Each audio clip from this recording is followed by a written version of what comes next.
성도님들 안녕하십니까? 오늘 함께 묵상할 말씀은 여호수아 17장입니다. 여호수아 17장은 요셉의 자손 중 에브라임 지파에 이어 므낫세의 반 지파가 강 서편에 땅을 분배받는 과정과 그 경계를 설명하고 있습니다. 특별히 남자가 없는 슬로브앗의 5딸이 기업을 얻게 된 것을 기록하고 있습니다. 므낫세 지파는 에브라임 지파의 북쪽에 위치한 땅을 기업으로 받았습니다. 그러나 므낫세 지파도 가나안 족속들을 완전히 쫓아내지 못하였습니다. 여호수아 17장의 후반부는 에브라임과 므낫세 지파가 두 지파임에도 한 분깃만 받은 것에 대한 불평과 여호수아의 현명한 답변을 기록하고 있습니다. 요셉 자손으로서 분깃은 하나였지만 사실은 다른 지파 둘보다 더 넓은 땅을 받았으면서도 그런 불평을 한 것입니다. 여호수아는 땅이 좁으면 스스로 개척하라고 권면합니다. 여호수아 17장 1절입니다. 므낫세 지파를 위하여 제비 뽑은 것은 이러하니라. 므낫세는 요셉의 장자였고 므낫세의 장자 마길은 길르앗의 아비라. 그는 무사이어서 길르앗과 바산을 얻었으므로. 성경은 므낫세를 요셉의 장자라고 부르고 있습니다. 그런데 창세기 48장을 살펴보면 야곱은 장자인 므낫세보다 동생 에브라임의 이름을 먼저 부르고 그를 더 많이 축복하였습니다. 어떻게 된 일이었을까요? 야곱은 어떤 이유에서든지 동생 에브라임을 마치 장자처럼 취급하고 있습니다. 오른손을 에브라임의 머리 위에 얹었으며 축복도 장자에게 하듯이 하였습니다. 야곱의 축복대로 에브라임은 이스라엘의 대표적 지파가 되었습니다. 그러나 장자권은 여전히 므낫세에게 있었습니다. 므낫세는 장자의 축복이 동생에게 돌아가는 수모를 겪어도 하나님을 원망하지 않고 겸손히 순종하였기 때문에 그 자손들이 많은 축복을 받을 수 있었습니다. 때로는 당연히 내가 받아야 할 칭찬과 박수가 다른 사람에게 돌아갈 때도 있을 것입니다. 하지만 더 겸손히 하나님의 사업을 붙들고 순종할 때 우리에게 많은 축복이 돌아오게 될 것을 믿게 되시기를 소망합니다. 여호수아 17장 3절에서 6절입니다. 헤벨의 아들 길르앗의 손자 마길의 증손 므낫세의 현손 슬로브앗은 아들이 없고 딸뿐이요 그 딸들의 이름은 말라와 노아와 호글라와 밀가와 디르사라.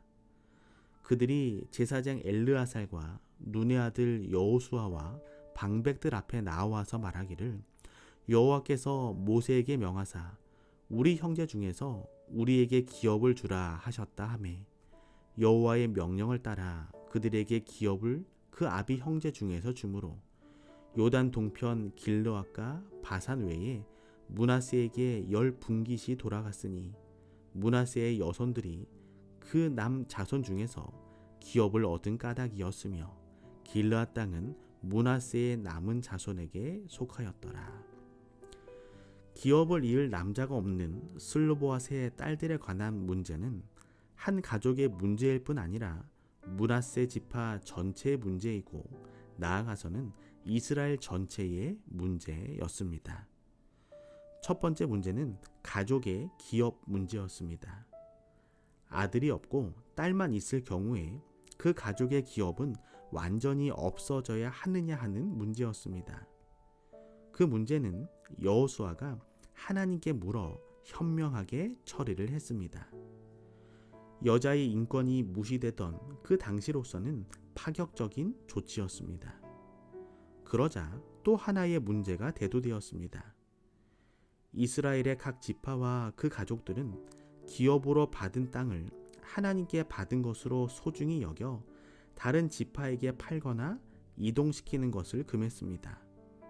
만일 그렇게 되면 각 지파의 경계가 모호하게 되며 땅을 많이 빼앗기는 지파는 세력이 약화될 수밖에 없었습니다. 즉 슬로보앗의 딸들이 기업을 물려받은 다음에 다른 지파의 남자와 결혼했을 경우에는 그 땅은 다른 지파의 소유가 되고 많은 문제가 생기게 되는 것입니다. 므낫세 지파가 민감하게 문제 제기를 하고 여호수아가 슬로보앗의 딸들은 같은 지파의 남자들과만 결혼할 것을 명한 것은 그 이유였습니다. 만일 그들이 다른 지파의 남자와 결혼하기를 주장한다면 그 땅은 가져가지 못하고 므낫세 지파에게 돌아가야 했습니다. 이 사건은 당시 일반적으로 인정된 것보다 훨씬 더 여성의 권리가 존중되었음을 보여주고 있습니다. 그것은 여자가 스스로 아무런 권리도 없는 하나의 소유물이 아니라는 원칙을 세운 의미 있는 사건이었습니다. 오늘 하나님께서는 여성을 통해서도 하나님의 사업을 이루어 가십니다. 여성의 헌신과 봉사, 눈물과 마음의 아픔을 하나님은 다 아시는 분입니다. 오늘 여성도님들의 삶이 더 존중받고 하나님께 축복을 받는 아름다운 삶이 되기를 소망합니다. 여호수아 17장 12절에서 13절입니다. 그러나 므낫세 자손이 그 성읍들의 거민을 쫓아내지 못하매 가나안 사람이 결심하고 그 땅에 거하였더니 이스라엘 자손이 강성한 후에야 가나안 사람에게 사역을 시켰고 다 쫓아내지 아니하였더라. 므낫세 지파가 가나안 족속들을 쫓아내지 못하자 가나안 족속들이 결심하고 그 땅에 거주하였다고 했습니다. 므낫세 지파가 가나안 족속들을 완전히 쫓아내지 못한 것은 힘이 없어서가 아닙니다. 그것이 자기들에게 이익이 되었기 때문입니다. 쫓아내기보다는 종으로 부리는 것이 더 좋아 보였던 것입니다. 그러자 가나안 족속들은 작정하고 그 땅에서 나가지 않았습니다.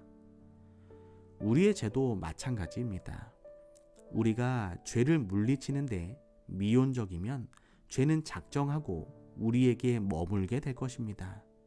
죄는 곰팡이와도 같습니다. 처음에는 작고 아무것도 아닌 것처럼 보이지만 금방 음식을 상하게 만들어 버립니다. 오늘 우리 속에 작은 죄라도 밖으로 내어보내고 하나님의 말씀대로 순종하는 삶이 되기를 소망합니다. 여호수아 17장 16절에서 18절입니다.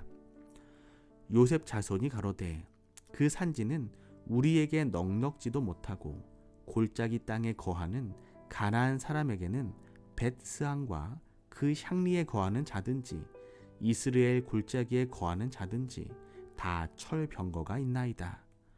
여호수아가 다시 요셉의 족속 곧 에브라임과 므낫세에게 일러 가로되 너는 큰 민족이요 큰 권능이 있은즉 한 분깃만 가질 것이 아니라 그 산지도 내 것이 되리니 비록 살림이라도 내가 개척하라. 그 끝까지 내 것이 되리라. 가나안 사람이 비록 철병거를 가졌고 강할지라도 내가 능히 그를 쫓아내리라. 땅을 더 가지고 싶으면 스스로 개척하라는 여호수아의 말에 요셉 자손의 핑계는 무엇이었나요? 살림이 많고 그들이 철병거를 가지고 있기 때문에 개척할 수 없다는 것이 요셉 자손의 핑계였습니다. 그러나 여호수아는 비록 살림이라도 철병거라도 개척하라고 명령합니다. 하나님의 약속을 믿고 의지하면 철병거도 무너질 것이었습니다. 우리 삶의 길에 철병거가 버티고 있을 때가 있습니다. 길이 없는 살림이 끝없이 펼쳐질 때도 있습니다. 그럴 때 우리 믿음과 신앙에 핑계거리를 찾기보다는 하나님의 약속을 믿고 의지하며 앞으로 전진하는 삶이 되기를 소망합니다. 오늘은 강은배 집사님 가정을 위하여 기도합니다. 사랑의 하나님, 강은배 집사님의 삶이 므낫세와 같이 언제나 겸손하며 하나님의 말씀에 순종하는 복된 삶이 되게 하여 주시옵소서. 때로 삶 속에 어려움이 있을 때 하나님의 약속을 믿고 철병거를 물리치는 용기를 허락하여 주시옵소서. 이은숙 집사님과 강병성, 강은숙 모든 가족들의 삶 속에 평안함을 허락하여 주시고 매 순간 하나님을 놓치지 않는 복된 삶 살아가게 하여 주시옵소서. 사랑의 예수님의 이름으로 기도합니다.